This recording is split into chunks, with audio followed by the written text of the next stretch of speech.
Ok, donc bonjour, rebonjour à toutes et à tous.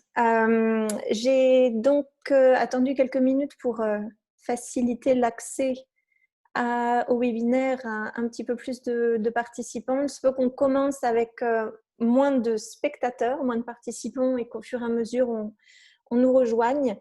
Vos micros et vidéos ne sont pas disponibles pendant la présentation.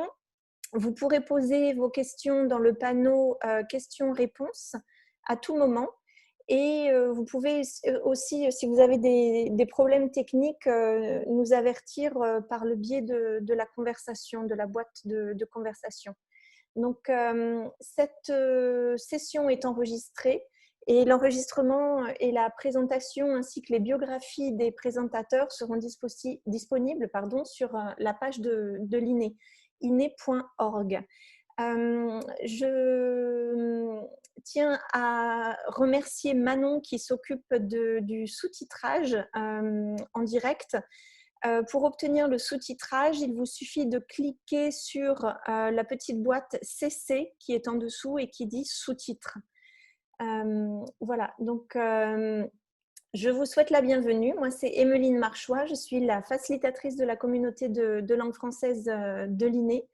Ce webinaire a été co-organisé avec UNESCO et le HCR. Donc, nous aurons les présentations de différents pays, de la Mauritanie par des représentants du HCR, par Gabriel Elkili, qui est spécialiste en éducation, Mohamed Al-Faki Ahmed, qui est directeur adjoint dans une école primaire, l'école primaire numéro 3 du camp de Mbera, donc en Mauritanie.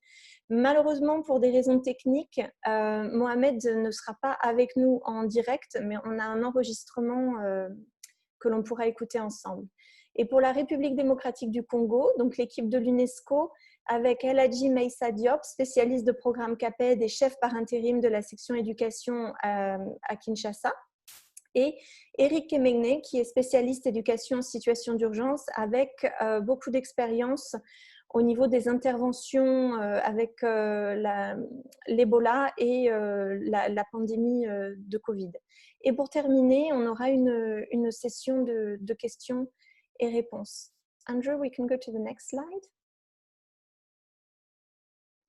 Donc ça, c'est un bref rappel de la page des ressources sur le coronavirus que vous propose l'INE. C'est dans cette série c'est dans ces ressources que s'inscrit cette série de webinaires. C'est organisé par thématique. Donc, vous pouvez, selon les thématiques qui vous intéressent, trouver des ressources clés. Et vous pouvez aussi nous contacter à l'INE, me contacter directement pour des orientations ou pour avoir des conseils techniques. Andrew, next, please. Voilà, ça c'est donc l'organisation thématique. C'était vraiment une petite référence supplémentaire si vous n'êtes pas familiarisé avec le site web de l'INE. Andrew, next. Voilà, donc ce webinaire sur les expériences de terrain de la Mauritanie et de la RDC sont là pour vous présenter des solutions en matière d'enseignement et d'apprentissage à distance. Elle va vous apporter des témoignages et un partage d'expériences pour des solutions qui seront adaptables à d'autres contextes. Là, on a la grande chance de pouvoir écouter des actions qui ont été menées en Mauritanie par le HCR et en RDC par UNESCO, soutenu par Education Cannot Wait. Je précise également que les zones dans lesquelles les interventions ont été menées en RDC sont connues pour être des zones d'accès difficiles. Je pense que cela parlera à beaucoup d'entre vous et à beaucoup de collègues sur le terrain. Et finalement, donc le but de ce webinaire, c'est d'échanger et de capitaliser les bonnes pratiques. La capitalisation, elle se fera aussi par le biais des réponses écrites aux questions que l'on partagera par la suite. Andrew, next, please.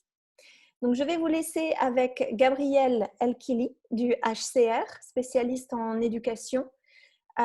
qui va vous parler donc, de l'expérience du terrain sur l'enseignement et l'apprentissage à distance. Gabriel, la parole est à toi. Oui, merci Emeline, merci tout le monde. Je suis vraiment ravi d'être parmi vous ce matin. Voilà, donc je vais essayer un petit peu de capter, de vous parler un petit peu de l'expérience de HCR et pas seulement, hein, c'est le HCR avec tous les partenaires de l'éducation ou de sous-groupes de l'éducation, notamment dans l'Est du pays, à savoir bien entendu l'UNICEF, Save the Children, RED, AST et surtout le ministère de l'Éducation, que ce soit au Mali ou que ce soit en Mauritanie. Donc tout cela, ils ont avec bien entendu une participation vraiment engagée du staff éducatif dans le camp d'Ambera, à savoir les enseignants, les directeurs adjoints, le conseil pédagogique. Donc, tous ces éléments-là, ils ont vraiment contribué pour réussir cette action. Donc, en fait, je vais donc next slide, please, Andrew. Donc, je vais vous parler dans un premier temps du contexte général du camp d'Ambera pour que vous compreniez un petit peu dans quel contexte on est en train d'opérer.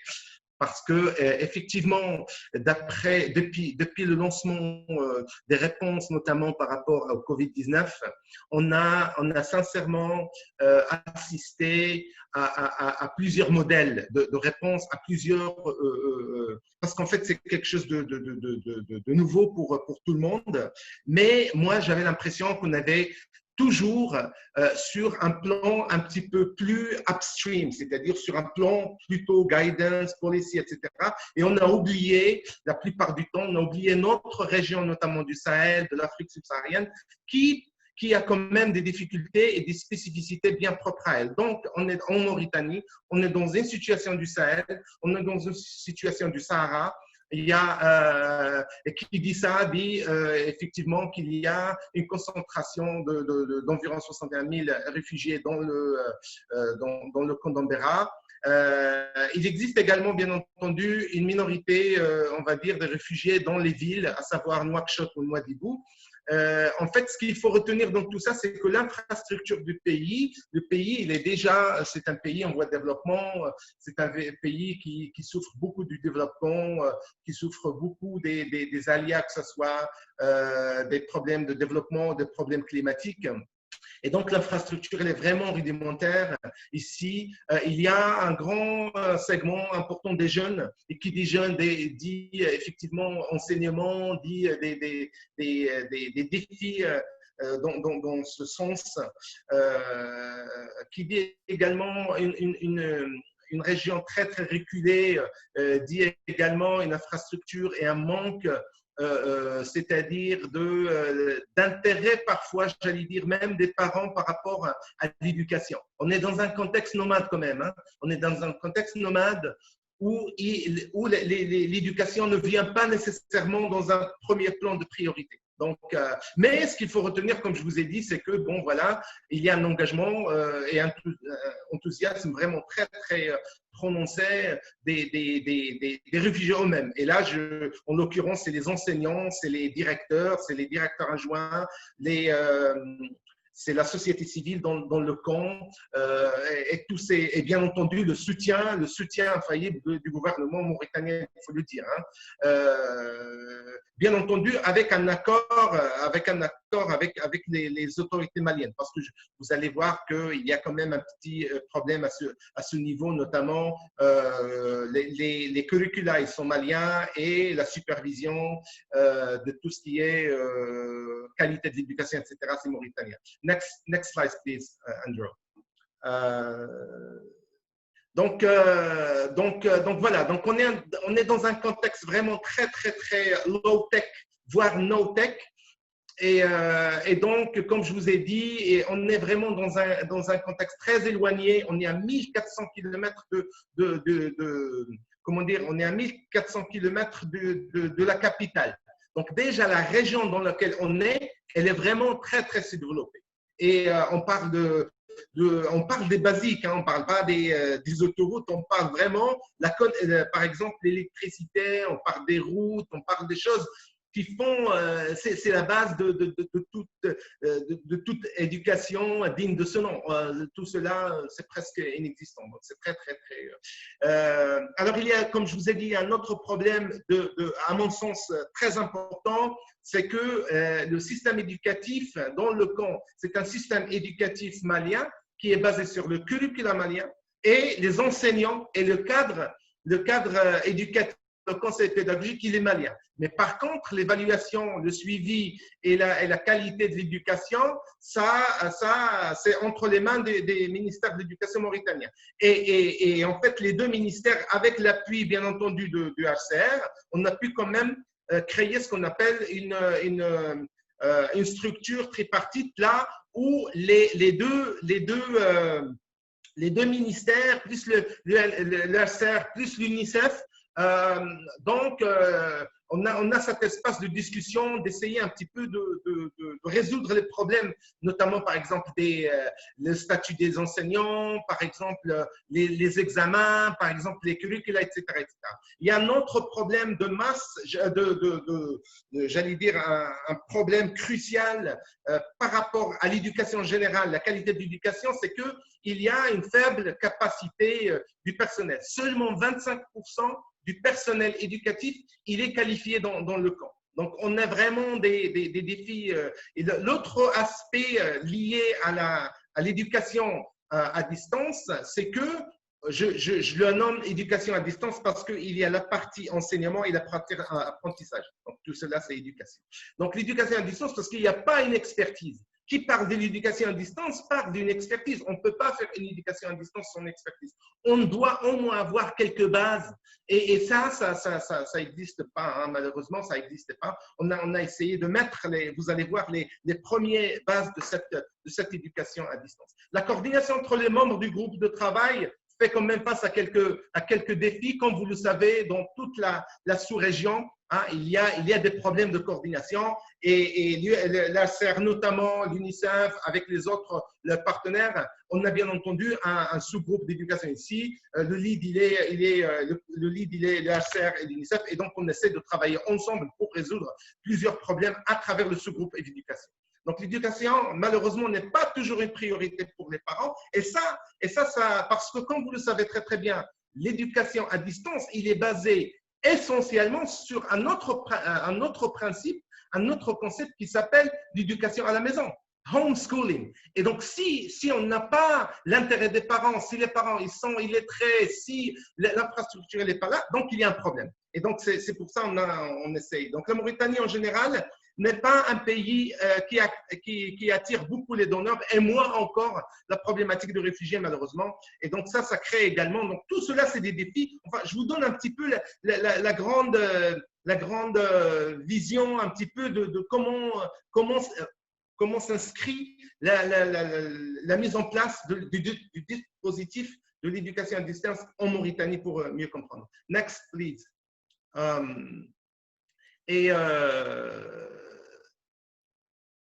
Je crois que là, effectivement, Emeline, je vais juste parler un tout petit peu comment on a commencé le travail et la mise en œuvre et la mise en place du dispositif. Et après, tu peux mettre l'audio. Hein.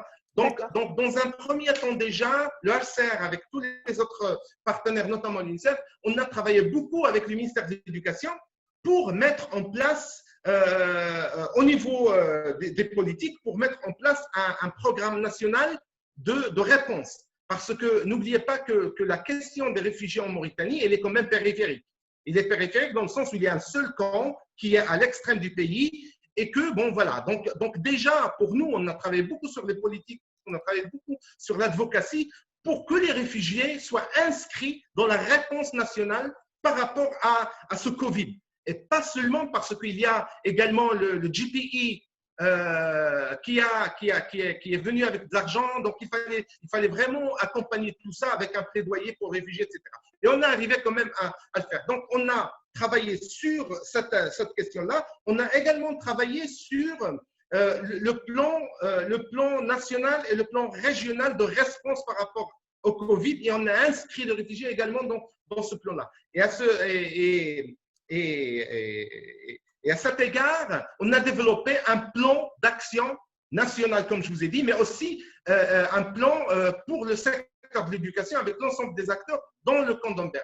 Et donc, vous allez voir qu'à partir de là, à partir de ce plan d'action, on a mis en œuvre un dispositif de l'éducation à distance dans le camp d'Ambera. Donc, tu peux maintenant, Emeline, nous faire écouter un témoignage d'un de nos directeurs dans le camp d'Ambera, à savoir M.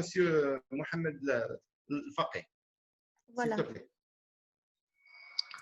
Bonjour, je m'appelle Mohamed Al-Faqih Mohamed, directeur adjoint à l'école 3 au camp des réfugiés d'Mbera en Mauritanie. Ici au camp, dès que les autorités mauritaniennes ont annoncé des cas de coronavirus Covid-19, nous les acteurs du système éducatif au camp d'Mbera, DREN, IDEN, l'UNHCR, l'UNICEF, les partenaires opérationnels et les conseils pédagogiques, avons immédiatement lancé des réflexions sur comment adapter les concepts de l'enseignement à distance qui demeurent l'unique alternative pour l'éducation de nos enfants aux réalités du camp des réfugiés d'Mbera.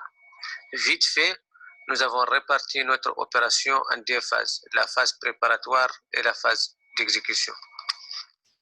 En phase préparatoire, nous avons fait une cartographie rapide et une évaluation des capacités dans les cas concernant l'éducation à distance. Nous avons lancé des campagnes de sensibilisation et de promotion de l'hygiène contre le Covid-19. Tous les enseignants ont passé porte à porte les messages de sensibilisation contre la Covid-19. Nous avons aussi organisé par la suite un atelier d'apprentissage à distance dans le contexte du camp d'Mbera, approche et matériel pour le lancement du dispositif de la réponse éducative. En phase d'exécution, nous, acteurs de l'éducation, avons accentué toutes nos forces, tous nos efforts sur 4 dimensions complémentaires. Les émissions radiophoniques, les groupes WhatsApp par niveau, les petits groupes et les polycopies. L'enseignant prépare sa leçon et la dispense aux apprenants à travers l'option petit groupe, soit un groupe de 5 élèves dans leur bloc avec le respect des mesures barrières. L'enseignant en train de dispenser la leçon à ces petits groupes. La même leçon encore est diffusée à la radio.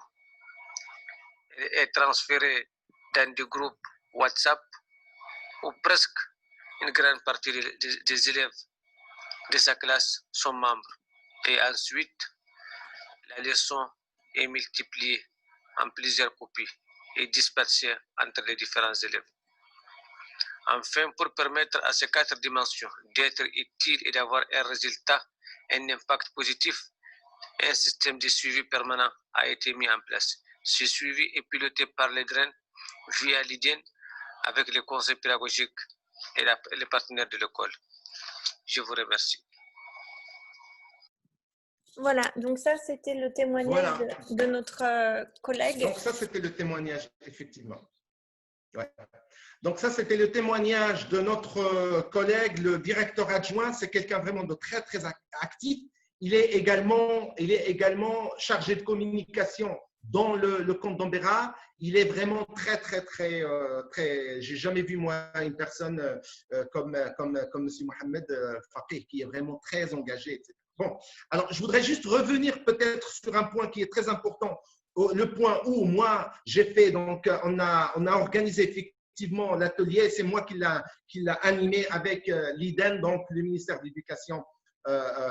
Ou l'inspecteur général du ministère de l'Éducation basé ici à Bassikonou. Donc, en fait, il faut peut-être préciser que l'atelier, le workshop de l'éducation à distance était vraiment le moment de lancement de ce processus-là. Et en fait, il y avait 3 ou 4 moments clés dans l'atelier, à savoir une présentation des concepts théoriques de ce qu'on peut appeler l'enseignement à distance. Le deuxième, avec les, bien entendu, les concepts de l'éducation basée sur les objectifs, avec ce qu'on appelle en anglais Accelerated Learning Program, les concepts de l'éducation, comment dire, un petit peu accéléré, hein, les programmes accélérés, parce qu'en fait, il faut, à notre sens, il fallait oublier les manuels parce qu'on n'a pas le temps, on n'a pas le temps et on n'a pas le temps pour aller chez les enfants, donc il faut oublier les manuels, mais il faut juste se focaliser sur les objectifs. Et donc on avait toute une matinée pour cette problématique-là de comment faire les choses, etc. Deuxième, c'est l'élaboration d'un plan d'action d'intervention pour 2 mois. Et là où le travail des enseignants, du ministère de l'Éducation, du conseil pédagogique était vraiment clé parce qu'on a travaillé avec les enseignants sur plusieurs jours, voire même peut-être 2 semaines pour développer ces plans-là et notamment le plan d'une journée, comment développer l'éducation à distance d'une journée et d'une semaine et de 2 mois.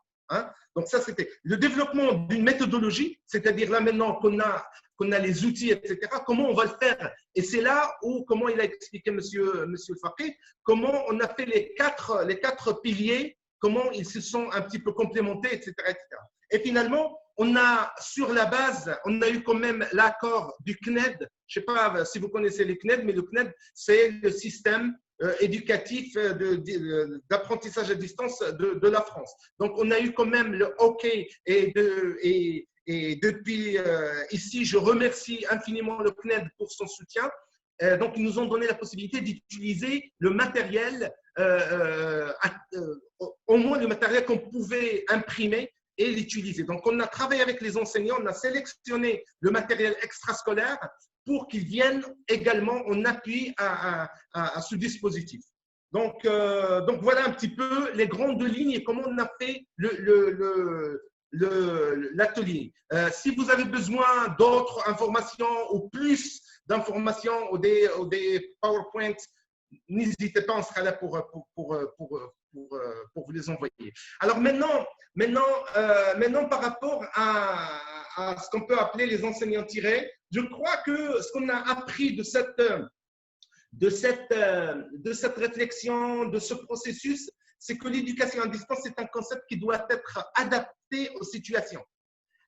Comme j'aime bien un philosophe qui dit everything goes, c'est-à-dire tout ce qui marche, il faut l'utiliser et il faut essayer. Et donc c'est l'approche un petit peu, c'est l'approche qu'on a adoptée ici, hein, l'approche un petit peu pragmatique entre parenthèses qu'on a utilisée pour essayer de trouver, parce qu'on a essayé beaucoup de choses et ça n'a pas marché nécessairement. Donc on a essayé d'autres choses et c'est pour ça on s'est dit, ben voilà les 4 piliers avec le soutien, etc.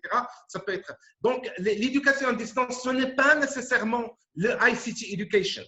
Ce n'est pas l'éthique, ce n'est pas les TIS. Ça peut être autre chose aussi. Hein. Ce n'est pas parce qu'on a Internet qu'il faut… voilà. Non, ça peut être d'autres choses. Hein. Comme vous l'avez vu avec les petits groupes, avec WhatsApp, avec les polycopes, avec le soutien des petits groupes, etc. Donc ça aussi, c'est de l'éducation à distance. Il faut trouver des mécanismes. Dans un contexte de low-tech, no-tech, et c'est là où on est vraiment dans un contexte vraiment low-tech, no-tech, la radio, certes, joue un rôle primordial, mais Eric, il va nous en parler plus. C'est que la radio, l'utilisation de la radio dans l'éducation à distance, ça nécessite aussi une compétence. Ça nécessite, tu ne peux pas juste donner le manuel à un enseignant, tu lui dis, bon, bah, tu lis, non, ça demande beaucoup de choses. Et tous les educationalistes, ils savent ça. Donc, il faut également essayer peut-être essayer peut-être de créer une base de données dans ce sens où on peut mettre nos expériences respectives, parce qu'on a besoin des ressources, certes, mais on a besoin aussi des personnes qui peuvent soutenir nos actions sur le terrain, notamment pour nous, dans des conditions de low-tech, no-tech, et dans des pays pauvres, dans des pays vraiment… on a besoin des ressources humaines également. Ressources humaines, pas nécessairement par démission, mais ça peut être aussi juste online. Et ça, c'est très, très important. L'éducation à distance doit être repenser sur le long terme. Comment ça, sur le long terme? Parce que demain, quand les enfants ils seront de retour à la maison, j'espère sincèrement que le dispositif à distance reste et soutient la qualité d'éducation. Parce qu'on a vu que ça peut apporter beaucoup à l'enfant, même au-delà des crises. Et c'est ce qu'on était en train de dire depuis des années et des années, qu'il faut développer des systèmes parallèles au système qui existe déjà. Next please, Andrew. Donc, juste pour conclure, les petits groupes se sont révélés très efficaces pour l'apprentissage des enfants. Par exemple, on a commencé par le primaire, mais à un moment donné, le secondaire dans le camp d'Ambera a adopté la même approche. Même si on part du principe qu'un enfant, pas adulte, mais autonome, peut éventuellement utiliser d'autres méthodes pour l'apprentissage. Non, ils ont utilisé les mêmes approches parce que c'était très bénéfique. L'approche coordonnée, et ça c'est très important, la coordination entre les piliers de la réponse est primordiale pour vraiment un dispositif pragmatique, certes, mais de qualité. Il est très important de penser toujours en synergie avec ce qui… C'est-à-dire tout simplement, il faut que tout le monde mette la main à la pâte. Les enseignants, le conseil pédagogique, les parents, c'est très important que la société dans le camp ou dans l'espace puisse prendre un rôle actif. La télé, on n'en parle pas dans le camp parce qu'il n'y a pas de télé. Juste pour vous donner un petit chiffre, 20% des ménages avaient accès ce qu'on peut appeler les TIC, c'est-à-dire la télé, la radio, le WhatsApp, etc. Enfin, voilà. Donc, il fallait vraiment travailler sur plusieurs axes pour essayer un petit peu d'adresser la problématique. Dans un tel… oui, alors il y a le dernier point que je voulais, c'est-à-dire partager avec vous, c'est que malheureusement, comme vous le savez très bien, et depuis des décennies, on parle de la priorité de l'éducation dans les situations de crise, encore une fois aujourd'hui, l'éducation n'avait pas nécessairement la priorité des premiers jours, vous le savez très bien. Et parfois, elle est un petit peu diluée dans la réponse. Donc, il faut vraiment, nous, comme educationalistes, il faut vraiment qu'on travaille beaucoup sur le plaidoyer, sur la qualité, parce que si on arrive à donner une qualité de l'éducation aux enfants, les bailleurs de fonds, les partenaires les partenaires dans la situation de crise, ils vont prendre l'éducation au sérieux. Donc voilà. Ça, je m'arrête là. Je voulais juste à la fin, donc effectivement, depuis ici, je voulais remercier les autorités mauritaniennes pour leur soutien, tous les partenaires autour de la table et dans le camp, que ce soit les réfugiés eux-mêmes, que ce soit les autres partenaires pour leur engagement et pour faire réussir ce dispositif. Merci à vous. Merci beaucoup, Gabriel. Et nous, on te remercie pour ta participation et pour nous apporter tous ces éléments qui nous prouvent que c'est relié aux normes minimales de l'INE, que c'est relié vraiment aux normes fondamentales de participation communautaire. Si on n'a pas ce premier élément… Emeline, si tu veux, juste, je vais juste, puisque tu as nommé INE, bien entendu, moi, mon travail ici, il est basé sur les normes de INE. Hein. Que ce soit dans l'évaluation, que ce soit dans le mapping, dans l'assessment, que ce soit dans la programmation, que ce soit dans l'évaluation suivie, et il est systématiquement basé sur les grands domaines, etc. Juste pour dire. Donc pour nous, et moi, dans le short term, Inch'Allah, le post-Covid, il y aura certainement des formations INE dans le camp d'Ambera et même au-delà du camp d'Ambera. Merci. Très bien. Mais la collaboration continue. Là, on travaille ensemble. On fait partie de la communauté de l'éducation en situation d'urgence. Donc, on est ensemble pour ça. Vous allez pouvoir maintenant entendre l'équipe de UNESCO en RDC. Donc, Meissa et Eric qui vont vous parler de leurs interventions. Vous verrez qu'il y a des similitudes Et voilà, donc je vous passe la parole, Meissa. And Andrew will go to the next slide. Voilà. Est-ce que Merci beaucoup. Ouais. Bonjour, chers collègues. Ça est là. Il y a eu des problèmes de connexion qui font que de temps en temps, la connexion partait. Donc, c'est pourquoi j'ai... Donc, nous sommes là avec mon collègue Eric Kemeigné. Je voudrais aussi saluer les collègues, en tout cas, qui sont avec nous, Emeline aussi, et les participants. J'ai vu beaucoup de collègues de l'UNESCO qui sont connectés pour dire le plaisir que nous avons donc d'être avec vous aujourd'hui pour partager l'expérience donc de la RDC en matière de réponse éducation par rapport à la situation du Covid. Donc, quelle réponse nous avons apportée? Andrew? Voilà, donc peut-être nous avons voulu rapidement parcourir le contexte dans lequel nous sommes, la RDC avec son immensité. Donc, on parle toujours d'un pays continent. Moi, j'ai parlé ici de plus de 18 millions d'élèves, mais c'est même plus que ça. On parle de 22 millions d'élèves. J'ai lu dans un texte l'autre jour plus de 30 millions d'élèves quand on est étudiant. Donc, cela veut dire qu'il y a une cible importante.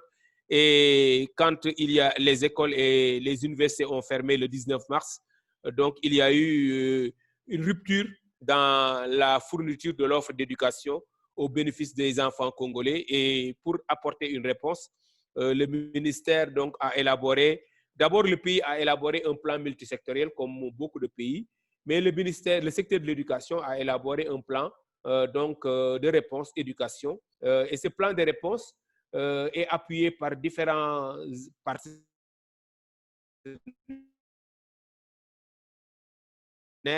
l'UNESCO, l'UNICEF, la Banque mondiale, l'USAID et autres. Donc, vous pouvez revenir un peu et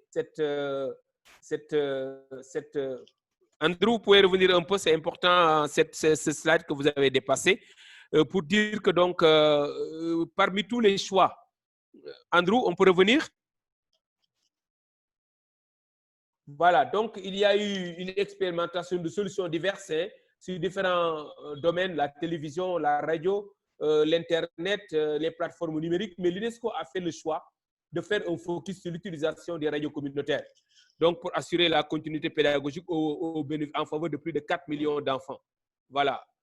Et ça, c'était un choix important parce que, en tout cas, innovant pour aller le plus loin possible et toucher les zones les plus déshéritées, notamment les zones rurales. On peut y aller, avancer, Andrew. Alors, la réponse de l'UNESCO était basée sur une stratégie à 3 niveaux. D'abord, au niveau central, il y a une direction technique qu'on appelle la direction de la production des matériels didactiques, avec qui nous avons donc noué un partenariat pour traduire les programmes officiels en leçons. Donc, il fallait identifier les différentes branches, notamment faire des scripts pour ces différentes leçons et traduire les leçons, notamment en leçons filmées, mais aussi en leçons radiophoniques. Et ça, c'était au niveau central. Ces outils devaient être mis à la disposition du niveau provincial. Et au niveau provincial, nous avons fait un partenariat avec les directions provinciales pour l'identification et la contractualisation des radios. Il leur appartenait, eux, d'identifier les radios qui étaient dans leur zone et qui pouvaient mailler toute la zone géographique de la direction provinciale, avec une commission pédagogique qui était mise en place et qui devait donc un peu contacter avec les radios identifiées et pour leur permettre de diffuser les leçons qui étaient déjà produites au niveau central. Et là, au niveau local, donc, une grille de diffusion a été élaborée par les radios et il y a eu une diffusion harmonisée des leçons, mais en même temps, avec les leçons, on a introduit des messages de sensibilisation pour la lutte contre le Covid-19 destinés aux parents, destinés aux élèves, bien sûr, mais aussi destinés aux acteurs de l'éducation qui suivaient les radios dans ces différentes zones. Andrew? Alors, cette intervention donc, qui se situe à 3 niveaux connaît quand même un certain nombre de limites. D'abord, au plan pédagogique, le choix opéré sur les branches et les leçons réduit le volume des disciplines touchées parce que nous savons qu'une leçon qui dure 1 heure de temps ou 2 heures de temps dans une classe ne peut pas être diffusé pendant 2 heures de temps. Donc, il y a une réduction notamment de l'horaire, mais aussi, il y a une réduction du nombre, du volume de cours à diffuser parce que les diffusions sont faites 2 fois, donc en 2 heures dans la journée. Et donc, si on veut passer les cours de la première année jusqu'à la 6e année primaire et de la première année à la 6e année secondaire, vous voyez, il y a un choix qui a été opéré et donc une réduction des disciplines touchées. Mais le nombre d'enseignants impliqués aussi est assez réduit parce que les leçons ont été donc enregistrées au niveau central avec quelques enseignants et au niveau provincial, il a été difficile d'impliquer les enseignants parce que les leçons étaient déjà prêtes et diffusées. Mais il y a aussi que l'évaluation des acquis des élèves était difficilement donc réalisable parce que il y a eu des exemples dans certaines provinces comme dans le Congo central où des enquêtes ou même des descentes sur le terrain au niveau des familles ont été effectuées, mais nous n'avions pas la possibilité de prévoir une évaluation des acquis. Ça se fera peut-être après la fin des cours. Et au plan logistique et organisationnel, nous avons constaté aussi que certaines familles ne possédaient pas le transistor. Quand vous allez dans les zones assez reculées, donc il est extrêmement difficile, il est parfois difficile avec la pauvreté, donc de trouver toutes les conditions réunies. Ensuite, malgré l'importance du nombre de radios impliquées, ils utilisent toujours des zones qu'on pourrait appeler des zones donc blanches qui ne sont pas touchées, qui ne sont pas inondées par la radio. Et dans ces zones, les enfants qui s'y trouvent n'ont pas la possibilité de suivre les leçons. Ensuite, dans certaines zones doublement couvertes par la radio locale et la radio nationale, parce qu'il y a des partenaires qui ont fait l'option de faire un partenariat avec la radio nationale qui va donc diffuser sur l'ensemble du pays. Mais nous avons contracté avec des radios communautaires au niveau local. Donc, il peut y avoir un peu une perturbation parce que l'enfant risque de suivre 2 radios qui diffusent des leçons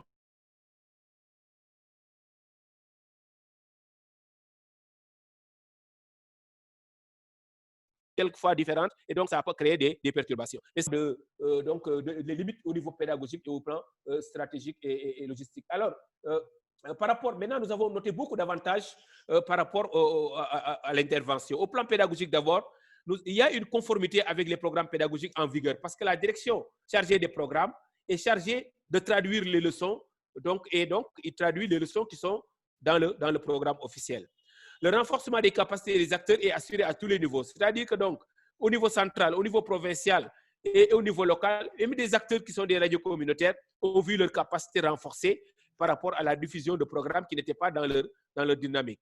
Mais aussi, la radio offre de nouvelles possibilités d'apprentissage aux enfants parce que ce n'est pas à l'actualité. Et donc, comme c'est une innovation, il y a un engouement et ça permet aux enfants quand même de pouvoir apprendre ce que nous avons fait comme enquête sur le terrain l'a montré. Mais aussi, elle permet de renforcer en même temps la sensibilisation contre la maladie. Donc, en même temps, à chaque fois, à début de cours et en fin de cours, il y a des messages de sensibilisation qui sont diffusés et qui permettent donc d'allier la pédagogie et la sensibilisation. Au plan stratégique et logistique, donc c'est une approche qui est en phase avec le plan global de réponse éducation. Donc, pour dire qu'il y a une harmonisation dans les interventions parce qu'il y a un plan de réponse et chaque partenaire devait s'intégrer dans ce plan de réponse. Mais aussi avec la radio, on renforce l'équité parce que des zones très reculées, donc qui sont inondées par la radio communautaire, peuvent voir donc un peu des enfants accéder aux leçons, contrairement à certaines approches, par exemple, si c'est la télé, où il y a le taux de pénétration et l'électricité qui est très faible. Si c'est avec l'Internet, beaucoup d'enfants qui n'ont pas la plateforme Internet, qui n'ont pas la connexion, ne peuvent pas suivre. Mais aussi, elle est en cohérence avec les interventions des autres partenaires.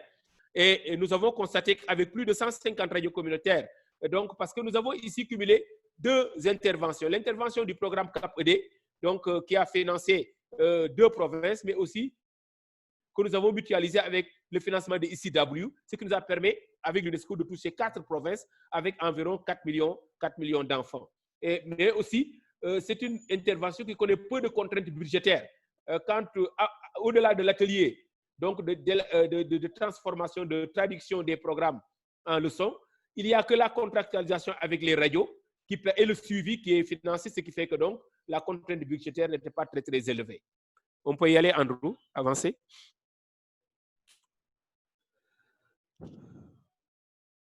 On a noté aussi, comme je l'ai dit tantôt, beaucoup d'avantages au plan du partenariat parce que la mutualisation des financements CAPED et ici W a été effective. Et d'ailleurs, nous voulons bâtir sur ce partenariat pour souscrire une nouvelle application par rapport au financement d'ICW parce que le partenariat que nous avons noué entre les financements CAPED et ICW ont été vraiment porteurs.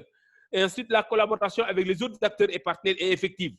Nous avons même utilisé des leçons déjà produites par une ONG EDC dans le cadre d'un appui de USAID et que l'UNICEF aussi a utilisé pour dire que donc, au niveau central et provincial, le partenariat a été effectif. Mais aussi, il y a l'ouverture sur de nouveaux partenariats avec les experts des médias parce que les experts des médias ont fait noter que l'expérience était très intéressante et qu'on pourrait voir un peu comment poursuivre avec eux dans d'autres domaines. Et au plan de la pérennisation, la réponse est mise en œuvre par les acteurs nationaux. Il y a donc une appropriation nationale qui permet, au-delà de l'intervention de l'UNESCO et des autres partenaires, qui leur permet de poursuivre parce qu'ils ont l'expertise désormais par rapport à cette approche. Mais aussi le renforcement des capacités des acteurs à tous les niveaux assurés, ça on l'a dit. Et les parents sont mieux impliqués dans le processus parce que quand les leçons sont diffusées, les parents au niveau des familles demandent à leurs enfants de pouvoir peut-être suivre et tout ça. Et ça permet donc de renforcer ce qu'ils sont en train de faire. Hein. Le suivi participatif est aussi interactif entre acteurs pédagogiques responsables des radios et les ONG. Donc, cela aussi est un élément fondamental. Et la poursuite des actions est aussi possible. Ça aussi, c'est un élément, c'est un avantage que nous avons pu noter. Mais il y a un élément important qu'au plan pédagogique et même de l'intérêt de l'élève, on a noté que cette intervention renforce la capacité d'écoute de l'élève parce que l'élève qui n'était pas habitué à suivre la radio, avec la leçon diffusée à la radio, il est obligé de se concentrer et ça au plan psychopédagogique, renforce sa capacité d'écoute et donc, quand les écoles vont rouvrir, pour lui permettre de mieux se concentrer sur les leçons faites par l'enseignant. Andrew, on avance. Donc, voilà un peu ce que nous avons eu comme avantage. Mais avant de venir aux leçons apprises, je voulais passer la parole à Eric pour qu'il partage avec nous un peu des éléments très, très intéressants par rapport au suivi et au dispositif que nous avons mis en place pour permettre de rendre ce suivi participatif. OK. Eric? Merci, Messa. Vous savez, avec la pandémie du Covid, le monde s'est trouvé confiné. Et pour la mise en œuvre de l'apprentissage à distance, le suivi était une question capitale, une question vraiment difficile à gérer. Il y a eu beaucoup de réflexions à ce sujet. Et compte tenu du fait qu'avec le confinement, beaucoup d'acteurs éducatifs se sont repliés, plus particulièrement la partie étatique confinée chez eux, UNESCO a réfléchi et a opté plutôt pour le choix d'une ONG locale pour assurer le suivi du projet au niveau du terrain. Nous avons essayé de voir sur le terrain quelle était l'ONG qui avait la capacité de pouvoir faire cette activité de par son expérience dans les projets passés. Et nous avons pu en sélectionner une qui pouvait faire le travail.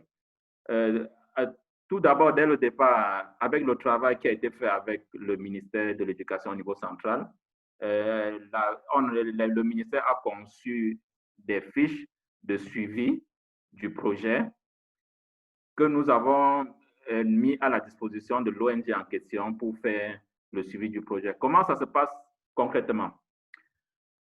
L'ONG en question fait les visites à domicile par échantillonnage. Donc, l'ONG a recruté du personnel, des agents de collecte de données qui ont été postés par commune. Et leur travail, c'est de faire des visites à domicile par échantillonnage parce qu'il y a un superviseur des agents de collecte de données avec qui ils font l'échantillonnage chaque jour et qui maintenant, les agents de collecte maintenant se rendent dans des domiciles pour vérifier l'effectivité du programme à la maison. Donc, ils arrivent tout en respectant les règles barrières, bien sûr, parce qu'on a mis à la disposition du personnel des ONG tout le matériel les équipements nécessaires pour faire le travail. Ils arrivent donc dans les domiciles, ils discutent d'abord avec les apprenants pour avoir leur feedback sur comment ils suivent les leçons, sur les difficultés qu'ils rencontrent, sur leur avis sur la qualité du programme. Et ils prennent des notes et ils ont des fiches qu'ils remplissent. Après la discussion avec les apprenants, les agents de collecte de données maintenant passent aux parents. Ils discutent avec les parents sur le programme, sur les plannings des leçons, sur la qualité des leçons, sur tous ces aspects.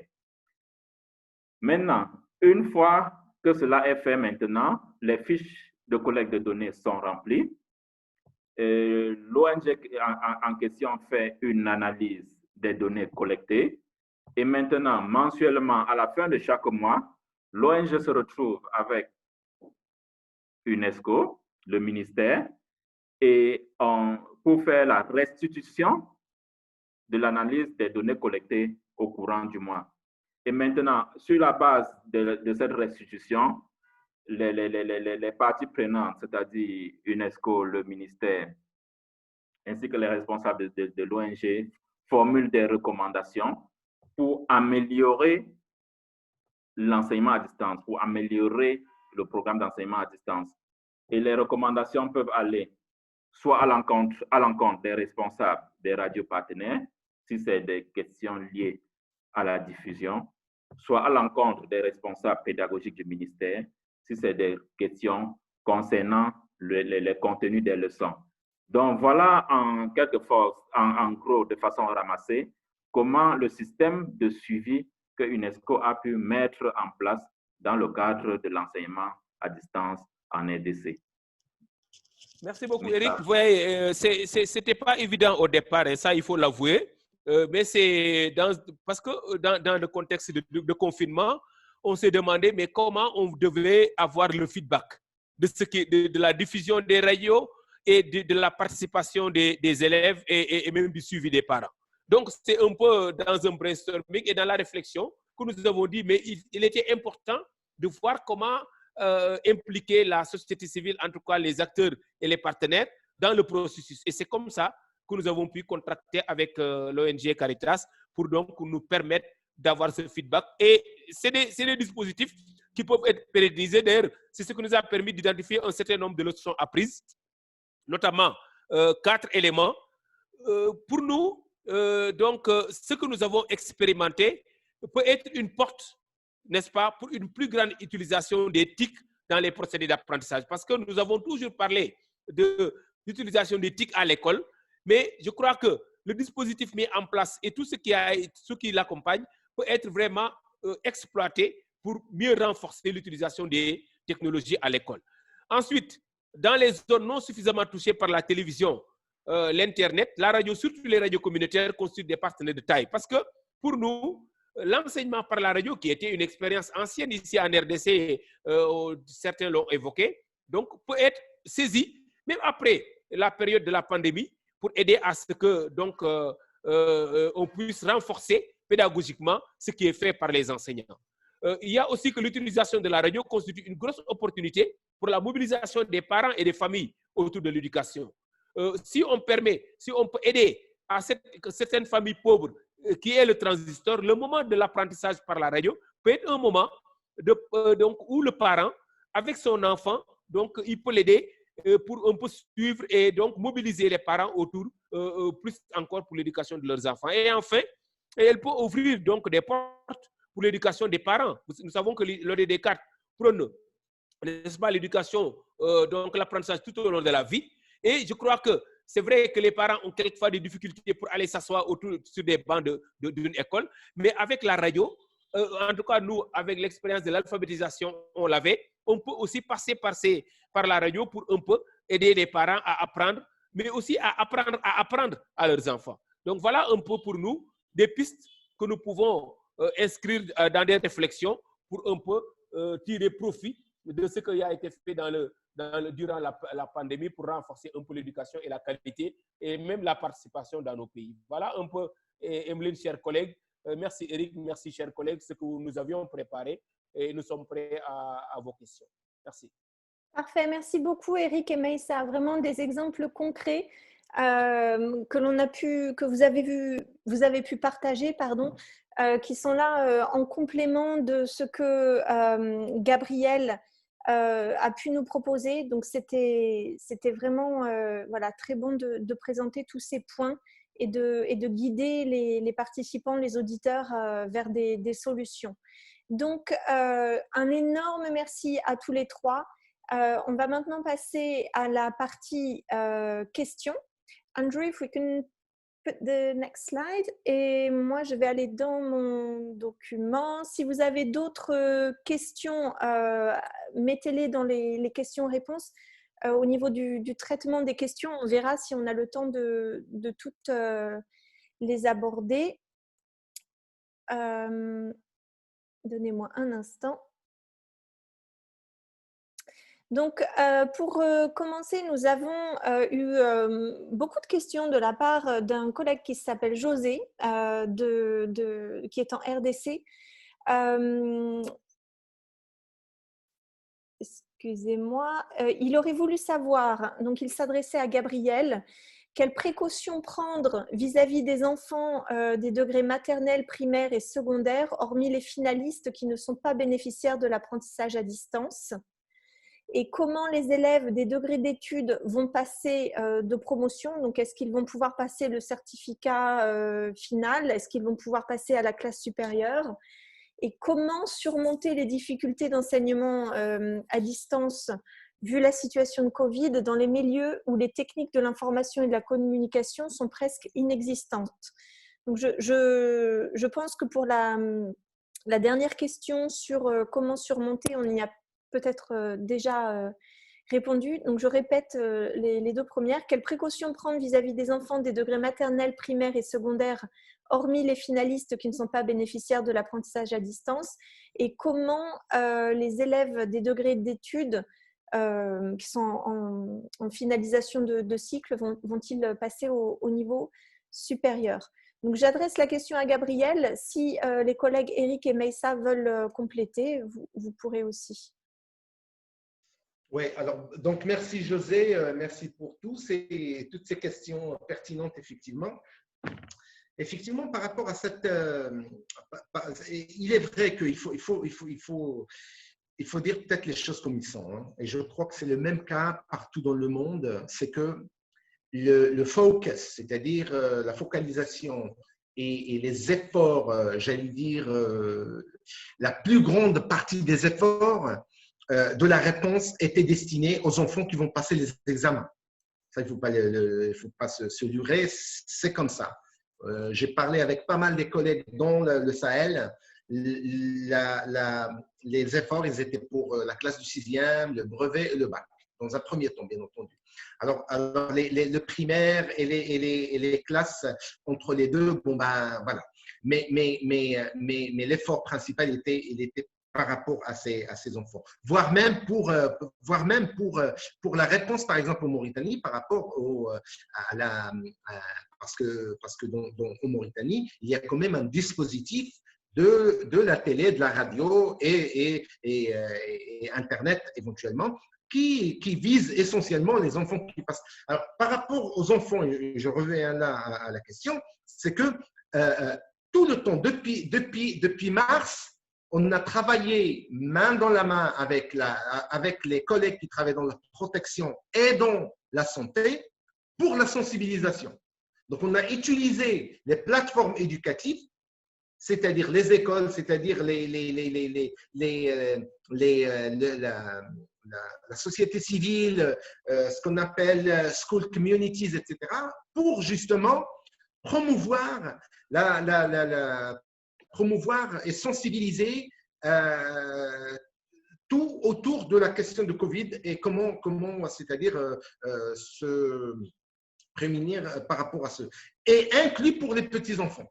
Donc, en fait, on a travaillé main dans la main avec la protection et la santé pour justement sensibiliser les parents Hein, et sensibiliser les familles, sensibiliser les enseignants, sensibiliser les directeurs pour justement répondre à cette problématique. Donc, il n'y avait pas, même il faut peut-être le noter que dans le camp d'Ambera, il y a quand même des classes des enfants, ce qu'on appelle le préscolaire, hein, ou le preschool classes. Donc, il y a déjà mais sincèrement, en termes de réponse éducative proprement dit, je crois qu'il n'y avait pas grand-chose, ne serait-ce que peut-être quelques éléments de jeu, voilà, mais ça s'arrête là. Mais la concentration majeure, c'était comment la prévention. C'était la prévention par rapport aux petits-enfants. Et à travers leurs parents, à travers les familles, à travers la communauté, à travers les enseignants, etc., etc. Par rapport aux enfants, un petit peu dans le primaire, etc., il y avait quand même quelques actions, notamment les petits groupes et notamment la radio pour essayer de sensibiliser toujours, essayer de leur donner quelques réponses par rapport à la protection notamment. Il y avait également tout le dispositif WhatsApp, tout le dispositif, les flyers, c'est-à-dire les prospectifs, etc., pour justement sensibiliser les communautés, etc. Donc ça, c'est par rapport à la question de la protection des petits enfants et les enfants, on va dire, dans les classes de transition. Concernant les examens, et ça c'est une question, je crois que l'UNESCO aussi peut répondre, nos collègues de l'UNESCO peuvent contribuer à cette réponse, c'est que ça dépend des pays. Hein, ça dépend des pays. Nous, on est entre le système malien et le système mauritanien. Sincèrement, très bientôt, l'année scolaire officielle, elle va clôturer dans cette semaine-là, voire la fin de cette semaine-là. Et donc, on va travailler. Les examens seront à la rentrée scolaire, hein, juste pour. Mais déjà aujourd'hui, on est en train de travailler. Moi, je suis venu de Nouakchott avant-hier avec comme agenda évaluer le dispositif d'éducation à distance, inclut tout ce je vous ai proposé, mais aussi voir ce qu'on appelle les cours de soutien pendant l'été et la réouverture des écoles. Donc, on est en train justement de les accompagner aussi pour les examens parce que effectivement, la situation Covid en Mauritanie, il ne s'améliore pas, sincèrement. Elle est au pic pendant ces 3 semaines qui viennent là. Donc, c'est pour ça qu'on a décidé de clôturer tout le dispositif aujourd'hui, c'est-à-dire leur donner des vacances, en quelque sorte. Mais juste après, on va les accompagner pour les cours de soutien, etc., dans une perspective qu'après l'été, on va vraiment entrer dans ce qu'on appelle les cours intensifs pour qu'ils puissent passer leurs examens. Le deuxième point, c'est pendant cette période-là de l'été, on est en train également de programmer un renforcement des capacités des enseignants. Et inclut la question, le dispositif de l'éducation à distance. On est en train également, notamment avec l'UNICEF et Save the Children, en train de voir la possibilité de créer un centre de connectivité, justement pour qu'il soit un centre, un hub de formation et d'enseignement, etc. Et le dernier point, justement, Maïssa, juste et Eric, pour peut-être vous dire 2 mots sur notre expérience ici, et à tous les autres collègues, bien entendu, c'est que nous, on a 3 options sur la table. La première option, c'est qu'on a le dispositif mauritanien. Et le curriculum, il n'est pas le même comme chez nous, dans le camp. Le deuxième, c'est qu'on a pu quand même créer quelques leçons, c'est-à-dire les enseignants et le conseil pédagogique, il a pu quand même créer quelques leçons et on a pu quand même les mettre sur les radios. Le troisième point, c'est qu'il y a aujourd'hui en Mali, il y a des capsules qui étaient développées notamment par le ministère de l'Éducation et NRC et qu'on a pu quand même les récupérer et on est en train de les mettre aussi. Donc la question, c'est un petit peu compliqué. Hein. On aimerait sincèrement garder contact avec vous, Maïssa et Eric, pour essayer de voir comment on peut vraiment utiliser votre expérience pour développer la nôtre ici. Voilà, j'espère que j'ai fait le tour en fait des questions de José. Et, merci voilà. Gabriel. Merci. Merci. Je pense qu'en effet, la situation sanitaire et les protocoles sanitaires rend la situation encore plus compliquée à gérer, mais que les choses, les actions qui sont menées, en fait, sont assez simples dans leur réalisation. Donc, je vais maintenant adresser une question qui a été posée par José à Maïssa et à Eric.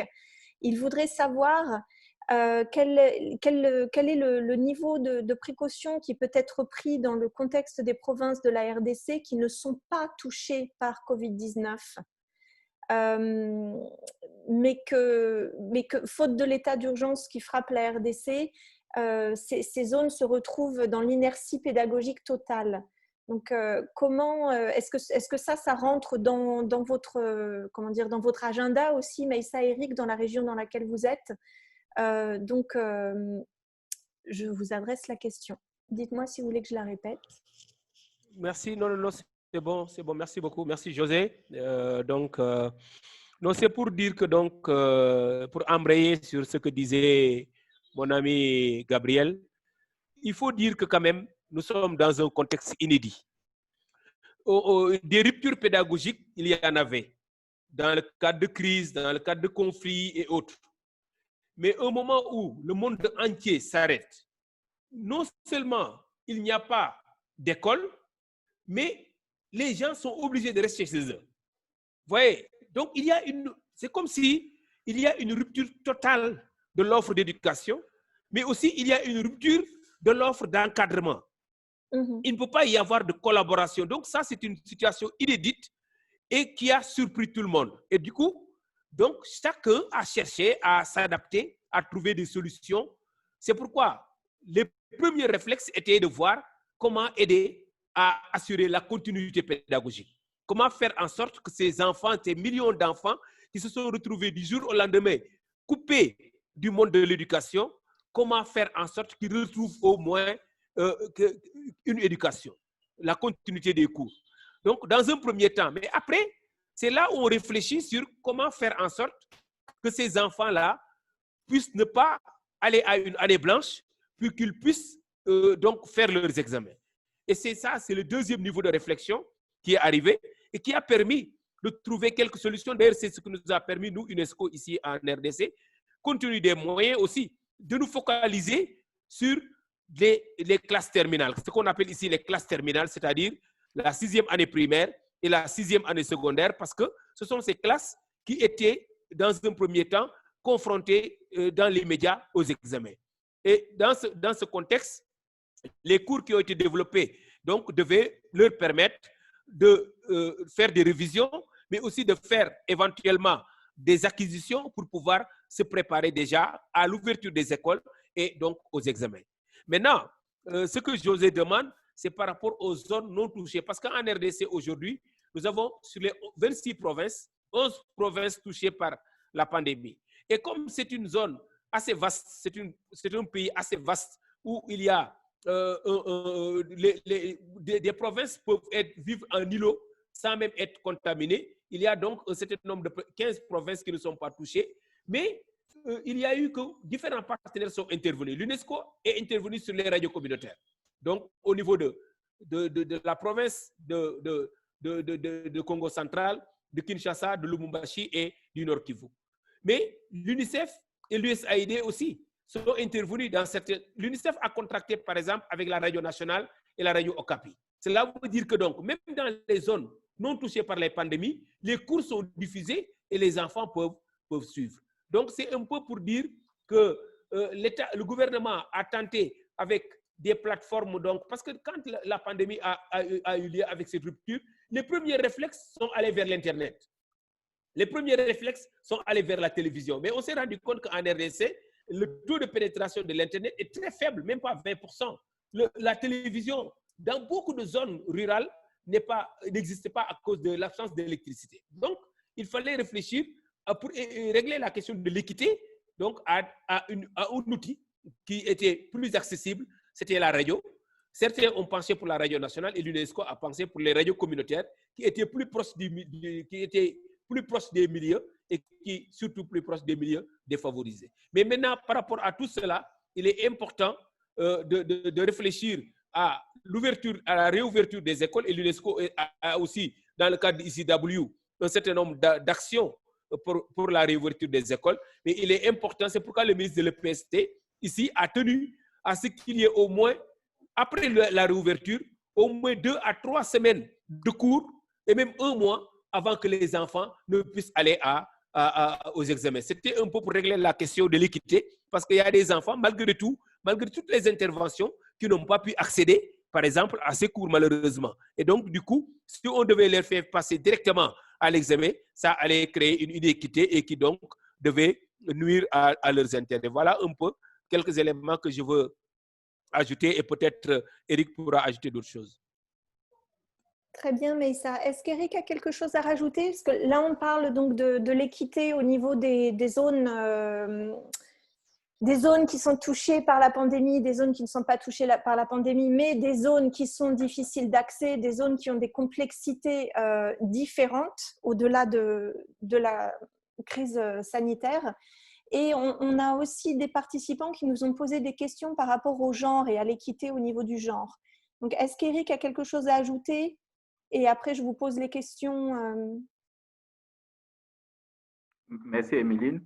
Je vais revenir sur la question de José concernant les zones touchées et les zones non touchées. Je ne vais pas être long.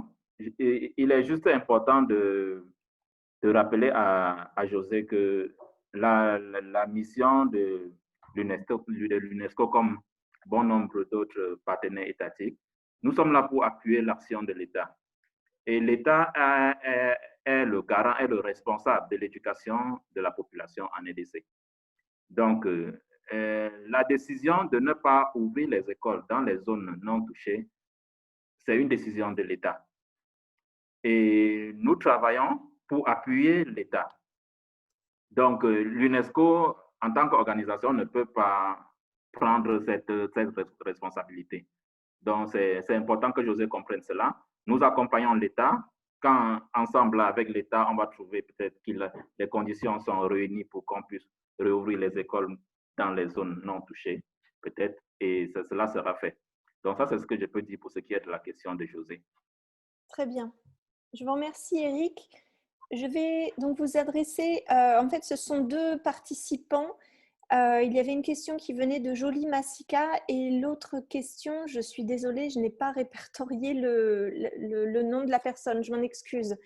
Donc, la première question qui touche le genre, c'est quelle stratégie est mise en place pour faciliter ou améliorer la participation des filles à l'apprentissage à distance, vu que l'école libérait les filles des tâches de garde des frères et des sœurs cadets et des tâches aussi d'assistance à leur mère pour la cuisine. Donc ça, c'est la première question. Et l'autre, c'est selon les expériences évoquées, les garçons et les filles suivent différemment les apprentissages. Est-ce que les garçons et les filles suivent différemment les apprentissages? Quelles sont les contraintes sociales identifiées dans la pratique des apprentissages à la maison? Donc, j'ai rassemblé ces 2 questions parce qu'elles touchent vraiment exactement sur la même chose. Donc, il nous reste une dizaine de minutes. Si Gabriel, Eric et Meissa, vous preniez peut-être 2 minutes pour répondre à ces questions sur voilà, l'équité au niveau des rôles des filles et des garçons et de la possibilité de suivre les apprentissages depuis la maison, vu les circonstances. Donc, je redonne la parole à Gabriel. Oui. Oui. Donc, en fait, la question de l'équité, c'est une question très, très pertinente dans un contexte, je parle de la région, dans le contexte normal, entre parenthèses, et c'est une question très, très pertinente et parfois très mal gérée dans le contexte normal, entre parenthèses. Elle devient de plus en plus, elle empire de plus en plus dans un contexte de crise, on le sait. En l'occurrence, par rapport à ce qui se passe dans notre région, et en particulier dans notre camp d'Ombera. Alors la question, on l'a traitée un petit peu, comme j'ai mentionné un petit peu avant, à travers deux aspects. L'aspect de la protection, bien entendu, et l'aspect de l'éducation. Oui. Et tous deux, donc, on a essayé de trouver des solutions. Bon, alors, on a quand même eu cette discussion dans l'éducation, dans le sous-groupe éducation, et notamment dans les réunions de sous-groupe d'éducation, à savoir, il faut faire attention que là maintenant, comme a été mentionné par Joly, c'est que la clôture de l'école, en fait libère les filles pour qu'ils prennent plus de besoins à la maison. Et donc ça, on en a pris conscience. Et donc c'est pour ça, dans les petits groupes, on a focalisé notamment sur la participation active des filles dans ces petits groupes et dans le dispositif d'éducation à distance. Avec, bien entendu, sensibilisation des parents, avec, bien entendu, sensibilisation des enseignants et avec la sensibilisation des directeurs. Donc, cette question a été présente. Certes, c'est pas facile parce qu'on est dans un contexte, comme je vous ai dit, un contexte nomade, un contexte pauvre, un contexte où la marginalisation, elle est très facile parce que quand on est pauvre, les priorités sont différentes, l'éducation ne vient pas toujours au premier plan. Mais on était conscient de cette question-là et la stratégie, c'était, comme je vous ai dit, donc de l'aborder d'un point de vue protection, parce que qui dit fille reste à la maison dit ça peut être de la violence, ça peut être d'autres abus. Donc de ce côté-là, et de l'autre côté, on a pu quand même sensibiliser les parents, l'élève, le système, les partenaires pour répondre aux exigences de faire, c'est-à-dire participer la fille en général dans le dispositif de réponse à distance. Et comme qu'il a mentionné par les collègues de l'UNESCO, notamment pour les enfants et les étudiants des classes d'examen. Voilà. C'est vrai que là, dans ces circonstances, le volet protection est vraiment indissociable du volet éducation. Donc, je vais laisser la parole à Eric et Meissa. Merci. Moi, je voudrais évoquer deux éléments que nous avons donc mis en avant pour un peu contribuer à renforcer la participation des filles. Parce qu'en RDC, effectivement, la question de la participation des filles se pose au-delà de beaucoup de facteurs négatifs qui impactent négativement donc, la scolarisation des filles, notamment les violences, les mariages précoces, le travail à la maison et tout ça. Donc, nous avons vraiment insisté sur deux aspects. Le premier aspect, c'était de mettre le parent au cœur du dispositif pour lui permettre de mieux suivre la scolarisation de son enfant, fille ou garçon, mais surtout fille. Et là, nous avons couplé la diffusion des cours avec des messages de sensibilisation. Parce que pour nous, d'abord au départ, nous avons travaillé avec les radios à sensibiliser les parents et en même temps, durant le processus, tout le programme de sensibilisation permet aux parents de mieux prendre conscience de leur rôle et donc de la nécessité de suivre les enfants pour qu'ils puissent participer au cours. Le deuxième aspect, c'est ce que Eric disait tout à l'heure par rapport au suivi. Nous avons donc avec cette ONG mis en place un dispositif qui permet de faire le porte-à-porte au niveau de certaines familles avec un échantillonnage.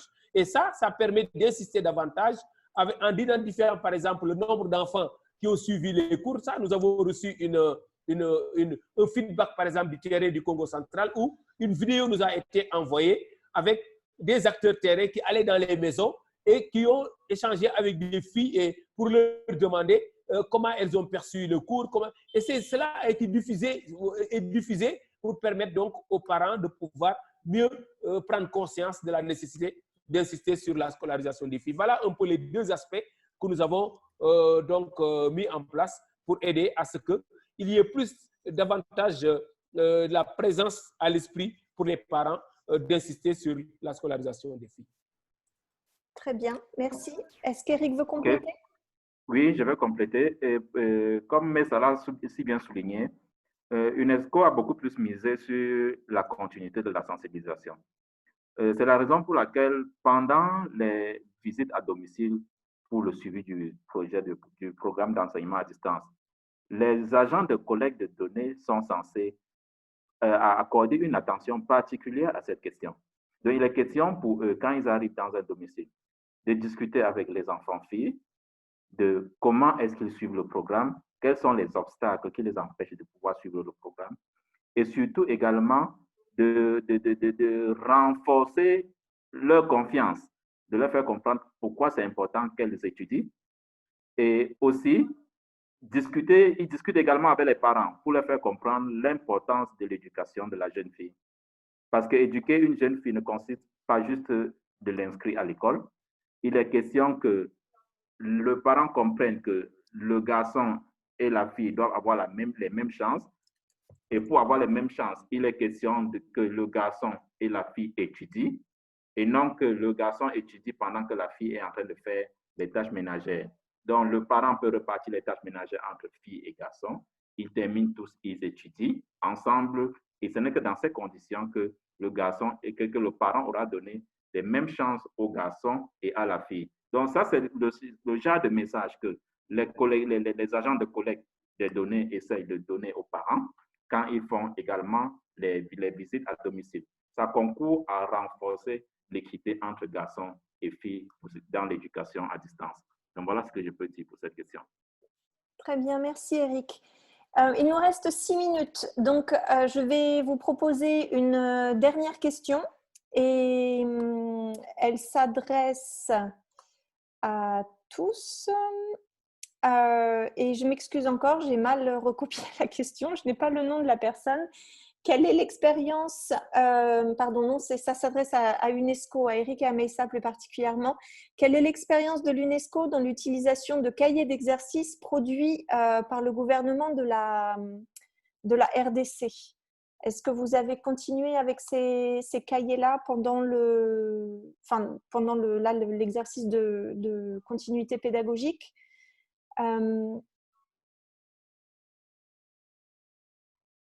Il faut dire que donc c'est une expérience que un de nos partenaires UNICEF avait initiée pour accompagner, parce que je le disais tantôt dans ma présentation, quel que soit le type d'intervention que nous avons adopté, d'abord l'Internet avec les plateformes, ensuite la télévision, ensuite la radio nationale et enfin les radios communautaires, il subsistait toujours une zone où des enfants qui n'étaient pas touchés par l'appui à la continuité pédagogique. C'est là où l'idée de produire des cahiers d'exercice et de les distribuer.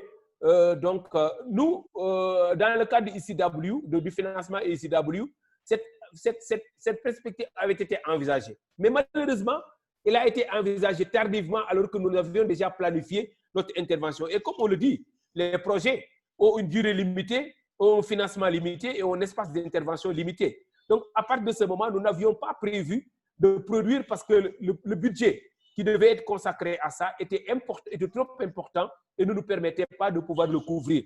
Mais nous avons salué ce que des partenaires qui travaillent avec nous et qui travaillent dans la complémentarité ont fait pour pouvoir toucher un certain nombre d'élèves qui n'étaient pas donc touchés par les différentes interventions. Donc, pour dire que nous avons salué cette intervention de l'UNICEF et d'autres partenaires et nous avons même envisagé dans la deuxième phase la nouvelle application que nous sommes en train de faire avec ICW, mais cette fois destinée aux réfugiés, d'introduire cette notion de cahier d'exercice que nous allons mettre à la disposition des enfants réfugiés dans le cadre de la continuité pédagogique. Très bien. Et c'est vrai je vais compléter ça. Oui, Gabriel et Éric. Oui, je voudrais compléter juste intervenir après Éric. Oui.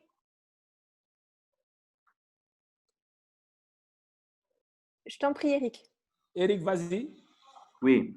Pour ce qui est de la question des cahiers, comme Messa l'a si bien souligné, UNESCO a bel et bien adopté cette approche. l'utilisation des cahiers de leçons pour les enfants, c'est une alternative. Parce que comme Messa l'a très bien souligné dans sa présentation, malgré le fait que nous, UNESCO a fait recours aux radios communautaires pour l'enseignement à distance, nous ne réussissons pas à toucher toutes les zones.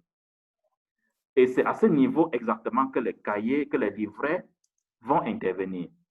Donc, UNESCO a adopté les livrets comme alternative pour les enfants qui ne pourront pas, malgré les radios communautaires, avoir accès à l'éducation à distance. Et actuellement, UNESCO est en train de mobiliser les ressources pour pouvoir multiplier ces carrés et mettre à la disposition des enfants qui n'ont pas accès à l'éducation à distance à travers les radios communautaires. C'est ce que je voulais ajouter juste. Merci Eric. Il est vrai que voilà, les agences ont des financements sur des termes particuliers, des termes au niveau temporel qui sont définis. Elles ont des mandats particuliers. On ne peut pas toujours faire face à toutes les demandes simultanément. Je pense que nous qui travaillons là-dedans, aussi bien du côté préparation que mise en œuvre, on est très au courant de ça. Mais c'est vrai que dans la pratique, des fois, ça peut être frustrant de ne pas avoir tous les éléments pour travailler et tous les outils pour travailler. Gabriel, je te laisse la parole et puis on va terminer le webinaire. D'accord. Vas-y. En fait, je voulais juste retourner sur cette question du cahier d'exercice. En fait, je vous ai parlé tout à l'heure dans le cadre de l'atelier qu'on a fait pour lancer l'apprentissage à distance. Je vous ai parlé de ce qu'on appelle le matériel extrascolaire, n'est-ce pas? Ce matériel extrascolaire, on a pu quand même le synthétiser et on a fait des cahiers justement d'exercices. Ce n'est pas des cahiers de leçons, c'est des cahiers des exercices. Et on a eu l'accord du CNED. Alors l'intérêt de ce matériel du CNED, parce qu'il est déjà dès le départ conçu comme un matériel à distance, pour l'apprentissage à distance. Et ça, il fallait que moi, dans mon intervention dans l'atelier, il fallait que je leur explique ça. Il fallait également que je leur explique un petit peu comment travailler avec ce matériel. Donc, c'est un matériel pour le… Donc maintenant, on a imprimé ce matériel-là. Il est dans le Candombeara. Comme je vous ai dit, on va bientôt arrêter l'année scolaire, mais ces cahiers d'exercice, ce matériel extrascolaire, on va l'utiliser quand même après le Covid. Donc, il y a tout un intérêt à utiliser ce type de matériel. Le deuxième point que je voulais évoquer, que j'ai oublié tout à l'heure de mentionner, c'est que concernant les classes médianes, c'est-à-dire pas les classes des examens, on a, et notamment pour les petits, on a développé comment dire, un outil de comment faire l'école à la maison. Et c'était des consignes très, très claires, c'est-à-dire, et ça, c'était pour les parents. C'est-à-dire, voilà, c'était une page comme ça, très conçue avec des orientations. Par exemple, essayer d'avoir une routine tous les matins, 2 heures à la maison, garder une place pour l'enfant, pas de bruit dans la maison, etc. etc. Et apparemment, cet outil qui est tout simple, il a aidé beaucoup à ce que les enfants puissent avoir, c'est-à-dire une routine à la maison et un genre d'apprentissage à la maison, même dans l'absence de l'enseignant et même dans l'absence du fait que les parents ils n'étaient pas à l'école. Mais juste le fait que le parent il instruit l'enfant pour qu'il reste calme, pour qu'il reste dans… Ça a aidé beaucoup vraiment à avoir ce sentiment d'apprentissage à la maison. Le dernier point, c'est effectivement, c'est un challenge et je crois que pour nous tous, c'est que avec la crise du Covid, nos stratégies, tous nos plans d'action, elles étaient vraiment bouleversées, à voir parfois même à 360. Et ça créait vraiment des défis, à mon sens, très importants qu'il faut marier après le Covid. C'est-à-dire il faut reprendre tous nos plans et stratégies et essayer de les fusionner, de les marier avec la continuation, la réouverture des écoles. Donc, on a du travail à faire après le post-Covid. Merci. Merci Gabriel. Alors, j'ai reçu des questions par rapport aux outils dont on a parlé, etc. On verra dans la mesure du possible ce qui peut être partagé avec les participants après le webinaire. Vous pouvez donc retrouver l'enregistrement, les présentations, les biographies des intervenants à partir du site de l'INE. Je vous invite aussi, si vous avez des commentaires à me faire, si vous avez des idées d'autres webinaires, à me les envoyer à l'adresse qui est devant vous, emeline.marchois@ine.org. Je vous invite aussi à suivre le webinaire du 1er juillet qui sera organisé avec Save the Children sur le guide du praticien qui a été développé avec plusieurs agences différentes sur le retour à l'école. Mais pas n'importe quel retour à l'école, le retour à l'école sécurisé. Donc, quelque chose, une thématique très pertinente et qui viendra aussi compléter certains points, certaines questions qui ont été posées aujourd'hui.